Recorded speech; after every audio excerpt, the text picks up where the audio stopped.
అంటే నిజానికి లక్ష్మీదేవి ఉండాలంటే మనం చక్కదిద్దుకుంటే మనమే ఆవిడ తప్పకుండా వస్తుంది. సుమాని భీష్మాచార్యుల వారి యొక్క ఉవాచ. మీరు ఒకటి బాగా గుర్తుపెట్టుకోవాలి, ఆయన చెప్పాడు కాబట్టి నేను చెప్తున్నాను, కానీ నా మనసులో ఎవరూ లేరు ఇవి చెప్తున్నప్పుడు. కాబట్టి అన్యమందిరగామిని, ఎప్పుడు ఇంటికి తాళం వేసి ఎక్కడికో వెళ్ళిపోవాలి, తన ఇంట్లో తాను ఉందామని అనుకోకపోవడం. ఇంకా అంతకన్నా నీ వ్యాఖ్యానం చేయాలి.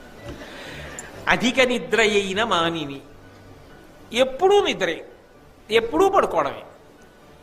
ఇంకా నాకు దానికి వ్యాఖ్యానాలు వద్దు. కాబట్టి దొరకదు, నేను వదిలిపెట్టేస్తాను, అలాంటి చోట ఉండను అంది లక్ష్మీదేవి. అర్జనీ తటాక తరుషండ పుష్పవాటముల నిలుతూ, బాగా తామర పూలు విరిసినటువంటి కోనేరు ఉందనుకోండి, అక్కడ నేను ఉంటాను. పువ్వులు పూసిన చెట్లుంటే అందులో నేనున్నాను. నేను నా ప్రవచన ప్రారంభంలోనే మీకు లక్ష్మి అంటే ఎలా ఉంటుందో చెప్పాగా, ఆకుపచ్చని ఆకు